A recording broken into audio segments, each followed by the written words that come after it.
नमस्कार, मैं हूं विकास सुखीजा और आप देख रहे हैं अब तक टाइम। दोस्तों, आपको दिखाते हैं सबसे पहले करनाल मर्चरी हाउस में आखिरकार ये भीड़ लगी क्यों है। क्या कोई एजिटेशन चल रहा है या फिर विरोध चल रहा है या फिर न्याय की गुहार लगाई जा रही है। मैं चाहूँगा एक बार आपको दिखाते हैं। काफ़ी लोग यहाँ मौजूद हैं और ये सारे के सारे हैं करनाल ज़िले के गांव चुरनी जागीर के। आपको बता देते हैं, चुरनी जागीर के लगभग 50 साल के प्रेम सिंह का मर्डर हो जाता है, क्योंकि वो जिस व्यक्ति के यहाँ काम करता है वहीं पर अचानक वो चप्पल समेत अपने मालिक के घर में चला जाता है। अब दोस्तों, इस पूरे मामले का एक सीसीटीवी वीडियो वो भी वायरल हुआ है, जो पुलिस के पास पहुंचा हुआ है। अगर उस वीडियो की बात करें तो कम से कम 3 से 4 लोग इस मर्डर के अंदर शामिल होते हैं। मामला संगीन हो चुका है और इस वारदात को हुए आज 5वां दिन है। और आप जान के हैरान हो जाएंगे कि जिस समय ये वारदात हुई प्रेम सिंह के साथ, उनके साथ मारपीट की गई, तो उसके बाद उन्हें प्राथमिक चिकित्सालय ले जाया गया और वहाँ से रेफर कर दिया गया पीजीआई चंडीगढ़ में, और चंडीगढ़ में उनकी डेथ हो जाती है, मौत हो जाती है।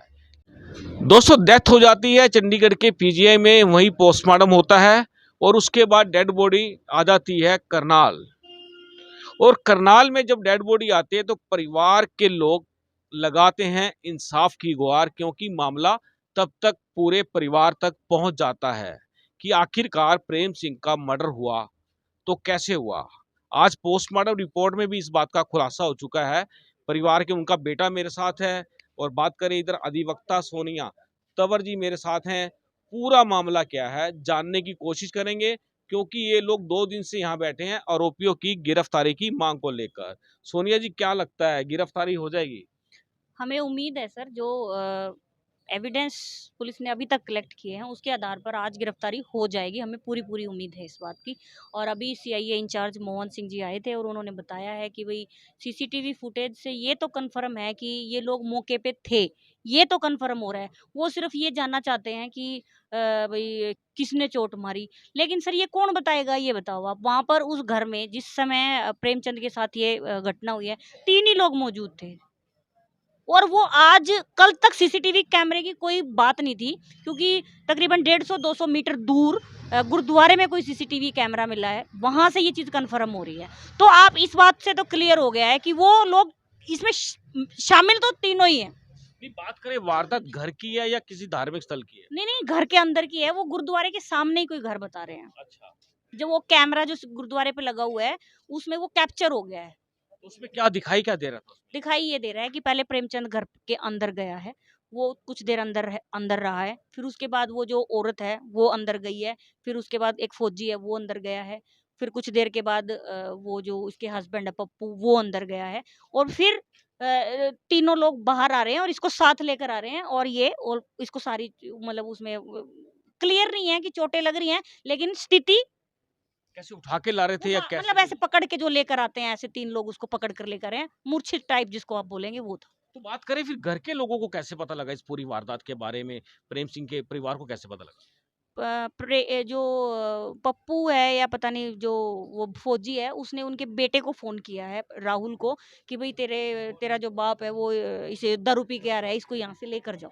तो फिर वो वहाँ पर गया है, तो उसने वो अंदर भी जाकर देखा है, वहाँ पर भी ब्लीडिंग वगैरह हो रही थी, उसके फादर को भी बहुत ज़्यादा ब्लीडिंग हो रही थी। तो उसने राहुल ने उनको कहा भी है कि आप गाड़ी दे दो, हम गाड़ी में ले जाते हैं। उन्होंने गाड़ी देने से मना कर दिया, जिसकी वजह से फिर ये बाइक पर राहुल ने अपने बड़े भाई को फ़ोन करके बुलाया, वो बाइक लेके आया, फिर ये बाइक पे बिठा के उसको कौन सी जगह थी, संगोआ, वहाँ लेके गए हैं। तो वहाँ पे उन्होंने रेफर कर दिया कल्पना चावला के लिए। जिस समय यहाँ पर लेकर आए हैं तब तक वो जीवित है। डॉक्टर ने उसकी एमएलआर रिपोर्ट काटी है, तब तक भी वो जीवित है। उस एमएलआर रिपोर्ट में क्लियर ये मेंशन है कि जिस समय वो मृतक यहाँ पर पहुंचा है उसकी लगातार ब्लीडिंग चल रही थी, वो उन्होंने क्लियर लिखा है, और 3 चोटें भी उन्होंने बताई हैं। और सभी में एक्सरे सजेस्ट किया था और ये भी बताया कि भाई स्थिति गंभीर है, आप इसको चंडीगढ़ ले जाइए। तो परिवार उसके बाद चंडीगढ़ चला जाता है। चंडीगढ़ जाते जाते ही बस वो ऑलमोस्ट तो रास्ते में ही पूरा हो गया था, लेकिन वहाँ पर जाकर कुछ सांसें उसकी चल रही थी, जिसके बाद वो फिर एक्सपायर हो जाता है। पोस्टमार्टम होने में टाइम लग जाता है, क्योंकि यहाँ की पुलिस को वहाँ जाना था पोस्टमार्टम कराने के लिए, तो टाइम लग गया। अगले दिन जाकर कहीं शाम को 9 बजे बॉडी यहाँ पर आई है। जिस समय हम यहाँ पर बॉडी लेके आए, रात को 9 बजे तो संस्कार हो नहीं सकता था। तो परिवार ने हम जैसे लोगों को, बहुत सारे लोगों को सूचित किया कि भाई ऐसे-ऐसे घटना हो गई है, फिर हम यहाँ पर आए हैं।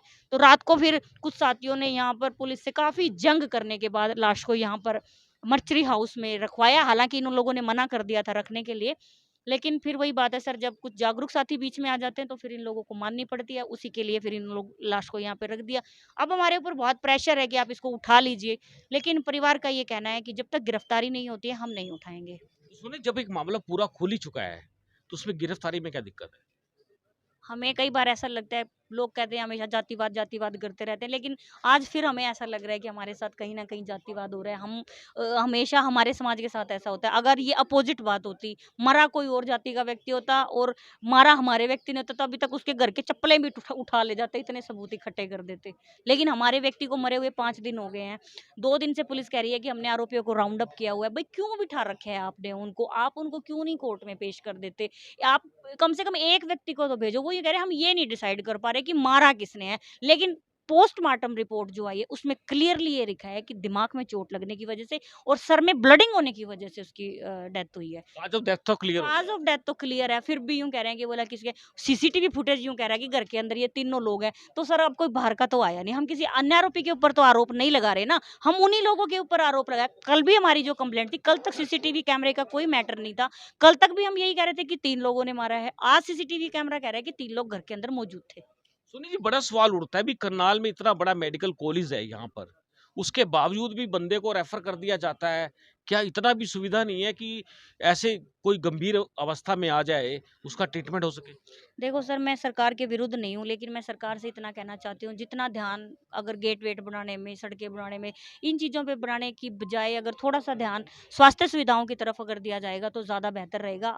अगर वही सुविधा जो हम चंडीगढ़ जाकर लेने वाले थे, वही सुविधा अगर हमें यहाँ मिल जाती तो शायद लोगों को बचाना आसान है। आधे लोग तो केवल इसलिए मर जाते हैं कि उनके पास यहाँ से दिल्ली चंडीगढ़ तक का भाड़ा किराया नहीं होता, वो आधे तो इसीलिए मर जाते हैं। दोस्तों, ये बड़ा सवाल है कि मेडिकल सुविधा, मतलब पूरा मेडिकल कॉलेज बना दिया, लेकिन सुविधा नाम पर शून्य है। अगर यहाँ होती सुविधा तो शायद प्रेम सिंह आज हमारे बीच में होता। तो सोनिया जी, मामला ये फंसा कहाँ हुआ है कि डेड बॉडी क्यों नहीं उठा रहे परिवार के लोग, संस्कार क्यों नहीं कर पा रहे हैं? क्या पूरा मामला क्या है और कब उठाएंगे, किस कंडीशन में उठाएंगे? अभी कुछ तकरीबन 10-12 साथी अंदर डीएसपी साहब, डीएसपी इंद्री आए हुए हैं, उनसे मिलने के लिए गए थे। तो वहाँ पर वो उल्टा परिवार को ही ये कह रहे हैं कि भाई आप लोग सबूत लेके आओ, हमारा ही आदमी मरा है, मारते इन्हों कह रहे हो सबूत सबूत दो। और बॉडी उनके घर से मिली है, खून के उन घर से मिले हैं, सीसीटीवी फुटेज उनके घर की है, पोस्टमार्टम रिपोर्ट उनके खिलाफ है, फिर भी हमें ये कह रहे हैं सबूत लेके आओ। आप उनसे तो कुछ मांग ही नहीं रहे हैं। उल्टा उल्टा काम हो उल्टा रहा है। उल्टा हमें ही धमका रहे हैं। कल तो यहाँ तक की भी नौबत थी, डीएसपी साहब ने ये भी कहा कि जाओ तुम येड़े दबा जाओ, हम अपने आप संस्कार कर देंगे 72 घंटों के बाद। 72 घंटों के बाद लावारिस लाशों का संस्कार होता है। आप बताओ, आप पत्रकार हो, वकील भी हो, आप मुझे ये बताओ, आज तक ऐसा कोई इंसिडेंट आपने देखा है कि संस्कार कर दिया हो? नहीं, ऐसा तो बिल्कुल भी नहीं हो तो सकता। अब भाई पूरा समाज खड़ा है, लावारिस लाश थोड़ी है, पूरा समाज खड़ा हुआ है यहाँ पे। तो ये कोई तरीका नहीं है। प्रशासन अननेसेसरी का प्रेशर बना रहा है, बट परिवार बहुत स्ट्रांग है। परिवार ने ये बिल्कुल ठान ली है कि आप चाहे एक भी आरोपी को जेल में डाल दो, हम इस बात से उठ जाएंगे यहाँ से। आप अपनी इन्वेस्टिगेशन बाद में कर लेना, चालान चाहे आप 6 महीने बाद दे देना, वैसे 90 दिन का टाइम होता है, आप 6 महीने बाद दे देना, हम तो ये भी नहीं कह रहे, लेकिन कम से कम एक व्यक्ति को तो अंदर करो, हमें ये तो तसल्ली होए कि आपने केस को हरा कर दिया। अभी तक तो सर हम जीरो पे खड़े हैं। इस मैं मेरे को 14 साल वकालत करे हो गए हैं, मैंने बहुत बार देखा है मुकदमे दर्ज होते हैं, बहुत बार खारिज हो जाते हैं। इसी शेड के नीचे मैंने बहुत बार पुलिस से आश्वासन लिए हैं, मैंने इनकी बात मानी भी है, लेकिन आज समय और परिस्थितियां ये कह रही हैं कि हमें यहाँ से नहीं उठना चाहिए। ये तो स्थिति क्लियर हो चुकी है कि मर्डर ही हुआ है। क्लियर है, कॉज ऑफ डेथ मर्डर है। बिल्कुल दोस्तों, आपको बता दें, प्रेम सिंह का मर्डर हुआ है, उनका बेटा मेरे साथ है। क्या नाम है आपका? राहुल है सर। राहुल, क्या कहना चाहेंगे, पूरा मामला क्या लगता क्या आपको? आपने तो बड़ा नजदीकी से, क्योंकि आपके पिताजी का साथ ऐसी बड़ी वारदात हुई है। सर मेरे डैडी सुबह सही सलामत घर से 5 बजे गए थे, ठीक है। तो मेरे पास 6 और 7 के बीच में उसने कॉल की, पप्पू सरदार ने, कि अपने डैडी को यहाँ से उठा के ले जाओ, शराब पी रही किया। तो मैं वहाँ पे गया सर, मेरे डैडी के सिर पे चोट थी, पाँव पे चोट थी, और पानी की बाल्टियाँ मार गई थी सर उसके मुंह पे। तो मैंने पूछा इसको चोट कैसे लगी, मेरे से आगे से मोड़ ले सर, यहाँ से उसको उठा के ले जाओ। मैंने अपने भाई पे कॉल की, मेरे भाई को उसने ऊपर बुलाया, नू कह रहा इससे भी खून साफ करके जाओ ऊपर से। ऊपर खून था सर, चपलिया थी। तो मेरे डैडी ने हम संगोया लेके गए सर। संगोया के बीच में मेरे डैडी ने होश आया तो उसने खुद बताया पप्पू पप्पू घरवाली और फौजी बिल्ले ने मेरे साथ मारपीट की है। तो आपके डैडी ने बताया था आपको? हाँ जी सर। तो कोई रिटर्न में स्टेटमेंट हुई, कोई पुलिस ने, कोई मौके पे पुलिस आई थी? नहीं सर, मौके पे कोई पुलिस नहीं आई है। अच्छा, हाँ जी। तो ये कारण क्या था, क्यों मारा क्यों है? पहले चप्पल कितने पहन के समय से काम करते हैं? 10 साल उस काम करते थे सर। तो चप्पल पहन के चले गए थे अंदर? हाँ जी सर। ये बात भी उन्होंने बताई थी? हाँ, डैडी ने बताई थी सर ये। अच्छा, हाँ जी। तो क्या लगता है अब आपको, क्या डिमांड क्या आपकी, सर क्या? हमारी ये डिमांड है, उनको अरेस्ट कर लो, मर्द लिखित रूम में दे दो, हम सब ले लेंगे। कितने कितने साल से काम कर रहे थे वहाँ पे? 10 साल से काम कर रहे थे सर। तो 10 साल से काम जो कर रहा हो कहीं भी, वो तो परिवार का सदस्य हो जाता है एक किस्म से। हाँ जी सर, सदस्य तो हो जाता, पर वो आज तक अंदर नहीं गए थे सर, चप्पल पहन के। अच्छा, हाँ जी। बिल्कुल दोस्तों, आपको बता दें, बिल्कुल पिक्चर जो क्लियर है, साफ सुथरी सी जो दिख रही है। अब ये लंबा खींचा जा रहा है, क्या लगता है आपको? लंबाई खींचा जा रहा है। हम्म? लंबाई खींचा जा रहा है ये तो। क्या लगता क्या है? अब वो तो सबको सर भाई सब डेथ सामने की है। गई है, हत्या की गई है, तो भी सर कोई रिजल्ट नहीं आया अभी तक। कितने भाई बहन हो आप? 3 भाई बहन है सर। और कौन कौन है घर में? 2 भाई है सर, एक सिस्टर है, मम्मी है। अच्छा, तो पूरा गांव साथ है यहाँ पे? हाँ जी सर, पूरा गांव से। डेड बॉडी कब उठाओगे फिर आप? जब उनके आपको अरेस्ट सामने होने बिठाएंगे सर। गिरफ्तारी के बाद ही हाँ उठाओगे? जी हाँ सर। जी। बिल्कुल दोस्तों, आपको बता दें, बात करें तो गिरफ्तारी के बाद शव को यहाँ से उठाया जाएगा, अंतिम संस्कार किया जाएगा, क्योंकि मामला बहुत नजदीक पहुंचा हुआ है। और आज इस बात को 5 दिन हो गए हैं। सोने जी, 5 दिन लगातार इस मामले को हो गए हैं, तो क्या लगता है कानून व्यवस्था कहाँ से ठीक है, क्या है? कानून व्यवस्था भड़काने की कई बार कोशिश कर चुके हैं ये लोग। पहले इन्होंने अपने आप ही हवा मचा दिया, रोड जाम कर रहे हैं, रोड जाम कर रहे हैं। हम तो रोड जाम कर ही नहीं रहे, हम 2 दिन से यहाँ बैठे हैं, हम तो चुपचाप बैठे हुए हैं। खुद ही हवा मचाते रहते हैं, रोड जाम कर रहे हैं, रोड जाम कर रहे हैं। अननेसेसरी की स्टेटमेंट देते रहते हैं, जाओ तुम यहाँ से चले जाओ, हम अपने आप फूंक देंगे। मतलब कल हम यहाँ पर खड़े थे तो डीएसपी ने हमारे से कोई बात नहीं करी, एक बार भी ये नहीं कहा कि भाई मैडम आप आओ, सर आप आओ, हम आपसे बात करते हैं। अपने आप ही लोगों को ये कहा जा रहा है, बोला इनसे बात करने की जरूरत नहीं है, ये मानेंगे ही नहीं। मतलब आप अपनी इंटेंशन फिट करके आए हो कि भाई ये बात नहीं करेंगे, क्या मतलब हुआ भाई बात नहीं करेंगे? आप करो, हम नहीं करे। अभी मोहन जी आए थे, हमने बात नहीं करी उनसे। क्या लगता है बीच में कोई बातचीत हो सकती है, कोई आश्वासन, कोई रिटर्न में कुछ बातचीत हो, क्या लगता है? नहीं, इस बार हम आश्वासन नहीं लेना चाहते। मैंने 100 से ज्यादा बार आश्वासन लिया होगा इसी जगह पे बैठ के, लेकिन आज समय और परिस्थितियों को देखते हुए और डॉक्यूमेंट्री अपने केस को मजबूत देखते हुए मुझे नहीं लगता कि हमें किसी आश्वासन की जरूरत है। बिल्कुल दोस्तों, आपको बता दें, एतबार खत्म हो गया पुलिस के ऊपर, क्लियर साफ सुथरी सी बात है। क्योंकि पुलिस जो कहती है वो करती नहीं है, जो करती है वो बताती ही नहीं है, और जो हो जाता है उस पे काम शुरू हो जाता है। ये मामला है करनाल के चुरनी जागीर गांव का। और भी लोग हैं, आपको क्या लगता है, क्या कहना चाहोगे? सर ये मामला जो है करनाल डिस्ट्रिक्ट के गांव चुड़नी का है। और ये जो अपना गरीब समाज है, समाज को अभी तक तो कोई न्याय मिला नहीं है। और ऊपर से हमें आज, मैं भी आज ही आया हूँ, मेरे को ये पता चला है कि एसपी साहब ने या डीएसपी साहब ने ये बोला है कि 72 घंटे के बाद लाश को हम अपने आप फूंक देंगे। 72 घंटे की तो बात, लाश की तो दूर की बात है, एक बाढ़ भी नोच के दिखाओ अगर जो ये बात है। हम प्रशासन के साथ हैं, कोई रोड जाम नहीं होएगा। हमें उनसे उनसे ये बातचीत भी हुई हमारी, और डीएसपी साहब ने, सुभाष चंद्र ने ये आश्वासन भी दिया है कि हम जो रह गया उसको गिरफ्तार करेंगे। अभी तक कोई गिरफ्तार हुआ है क्या? अभी तक 2 को राउंड ऑफ किया है। राउंड ऑफ करने का मतलब ये नहीं है कि उनके ऊपर साबित हो गया है। जब यहाँ से लाश 1 दिन का टाइम ले लो, 2 दिन का टाइम ले लो, या ले लो 10 दिन का टाइम, जब तक इनको सच्चाई, हम ये नहीं बोलते कि कोई घुमा फरा के बात हो या कोई झूठ, झूठ का बिल्कुल हम भी साथ नहीं देंगे।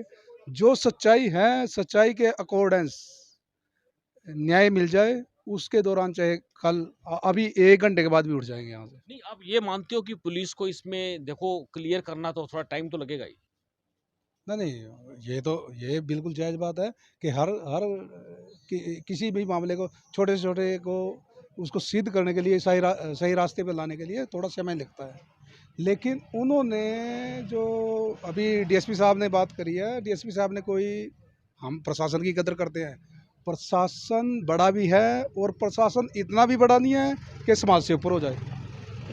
डीएसपी साहब ने अभी ये बोला है कि आप सबूत दो, ये बात हमें सूट नहीं की, क्योंकि सबूत ये परिवार कहाँ से देगा सबूत? ये ही पीड़ित परिवार है और इसी से सबूत मांगे जा रहे हैं। सबूत वो लोग देंगे या पुलिस का काम है सबूत इकट्ठा करना। मांग क्या रहेगी अब? नहीं, मांग कुछ नहीं है, कोई किसी चीज़ की कोई डिमांड नहीं है। सिर्फ ये है कि दोषी को अरेस्ट करो और कोर्ट में पेश करो। बिल्कुल दोस्तों, आपको बता दें आरोपी प्रेम सिंह की हत्या के आरोपियों की गिरफ्तारी करो और उसके बाद संस्कार होगा। दोस्तों, इस खबर के बारे में आपका क्या कहना है कमेंट बॉक्स में जरूर लिख देना, क्योंकि आज ये 5वां दिन हो चुका है और 5 दिन से आप देख सकते हैं पूरे परिवार के लोग यहाँ पर, गांव के आसपास के सब लोग यहाँ मौजूद हैं। और दूसरी तरफ देखेंगे तो पूरे परिवार की जो महिलाएं हैं वो भी यहाँ मौजूद हैं और न्याय की गुहार लगा रहे हैं। दोस्तों, हम चाहेंगे इस खबर को ज़्यादा से ज़्यादा शेयर कर देना। आप देख रहे हैं अब तक टाइम्स, मैं हूं विकास सुखीजा अपने साथी के निशात के साथ। नमस्कार, जय हिंद, जय भारत।